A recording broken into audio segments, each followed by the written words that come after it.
This Must Be Fate, episode 28.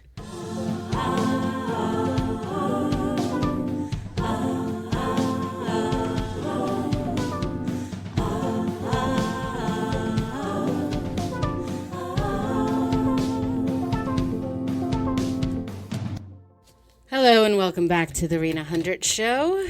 Today we're going to divert a bit from our usual programming because I'm feeling particularly uninspired.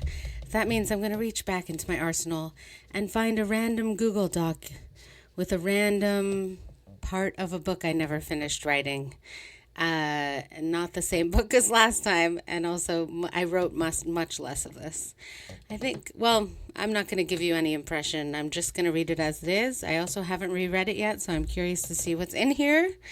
So here we go. Sylvia really got into it that night. I can't solve the world's problems with money. I can't solve greed. I can't solve hate. Ideas are solved by other ideas, and I'm not creative. I'm just really, really fucking rich. I'm a spoiled little nobody who does nothing, but I could buy and sell you with one blink of an eye. She sneezed with a light squeal. Ugh, I wouldn't even be telling you this if we weren't stuck. But let's not talk about what's happening right now. It's such a downer now. Sylvia lit a cigarette with as much exaggerated irony as she could muster. Have we met? Asked the old man. I'm the only child of an eccentric billionaire, she snorted. I don't even know if I actually have a mother. That part is complicated. But basically, if you have an eccentric billionaire father, you really don't know if you were cooked up in a lab or made the old-fashioned way. And your eccentric billionaire father prefers to remain mysterious on the subject, and it's very difficult to argue with an eccentric billionaire who would rather remain mysterious. Sylvia was my cousin, but I didn't bother joining in on the familial descriptions. The old man in the corner was staring at her with eyes like a rabid canary. Under the smoke of his pipe, I caught sight of a single yellow shooting star. Sylvia continued to gloat about the evening's winnings, and I rolled my eyes upwards, breathing in the soft, pungent wafts of 2 a.m. city air. The doctor had informed me that very morning that my erstwhile presumed incurable tumor was now entirely cured, providing I never have an unexpected relapse. This was a recipe for joy. I knew better, however, than to share any of this cheerful news with my two companions. It would have stirred their emotional level higher than I was willing to tolerate at the moment. We were, after all, locked in the backyard of the party we had attended that evening. If only I could fly, I thought. The walls were high, and there was nothing to climb. We were surrounded by concrete and brick, and the doors were bolted. We'd been forgotten. It's funny because you often think of yourself as a person of importance, but then you find yourself locked out in the yard and forgotten. Sylvia continued blathering on about how she was the best-dressed female that night, or rather she strategically meandered her sentences to point towards that flattering theory. She looked like a sad clown. Her mascara had fallen lightly under her eyes. Her gaze was dreamy. She was describing the sequined dress she had wanted to wear, but couldn't get delivered from Spain in time. Then she got a sad look in her eye. Tell me, she said, eyeing me, have you ever been in love? I was aggravated at the personal nature of the question, so I replied simply, no. Oh, she seemed upset that she wouldn't have someone to commiserate with, but it didn't deter her chatter. I'm in love with Charles Barber, she groaned. The old man perked up at this. Oh, you know him? She asked the old man.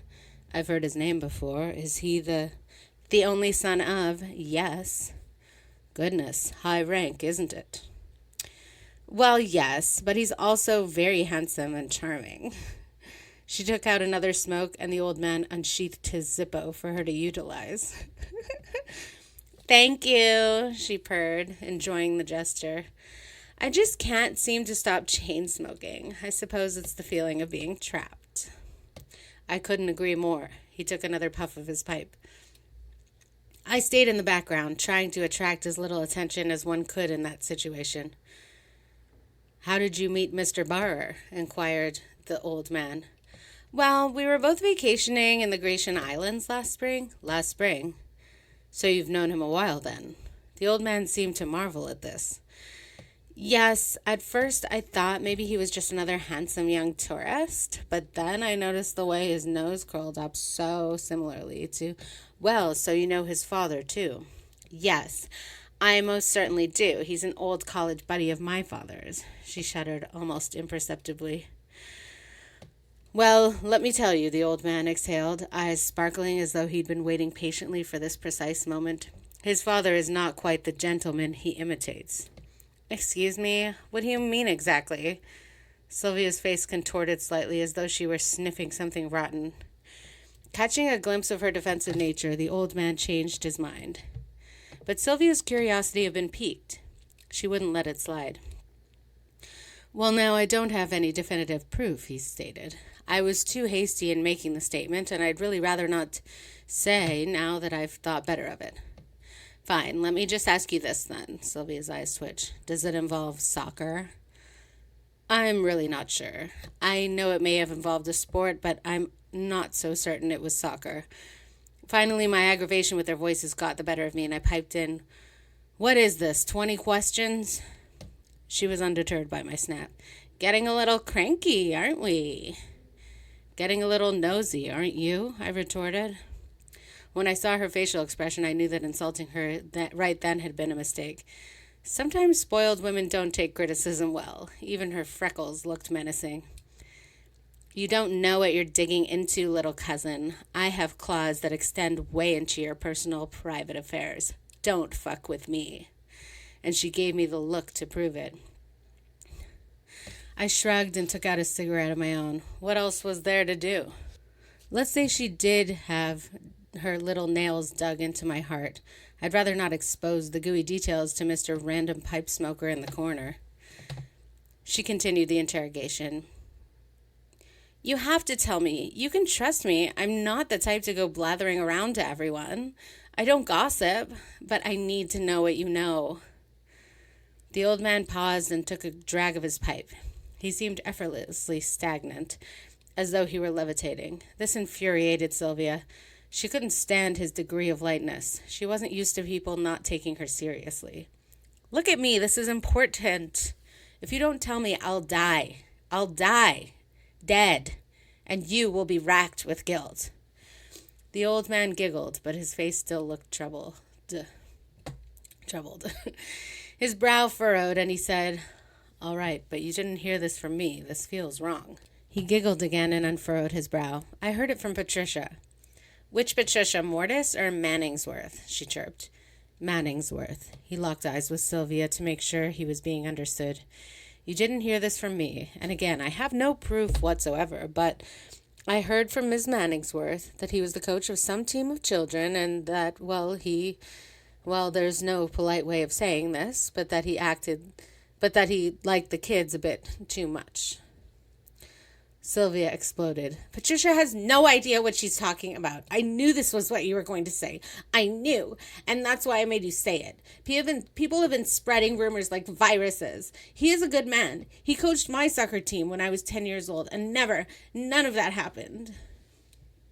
I felt the need to cut in at this point. Sylvia calmed down. Rage boiled up in her face. Why are you trying to shut me up? Maybe someone will hear me. You hear me? Maybe someone will hear me and we can all sleep in our own fucking beds. She started to cry. The old man was wildly surprised by her reaction. I wasn't. Sylvia never surprised me anymore. The old man approached. Why are you so upset? You're pretty thick-headed, old man, she retorted, but that's okay. It's preferable.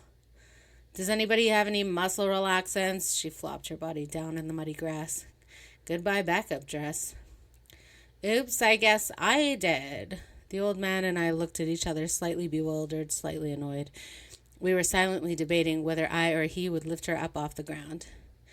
Never mind, I'll get up myself, she sniffed as she awkwardly rose to her feet. Either of you have any vodka? That's all I can drink now. It's low-cal.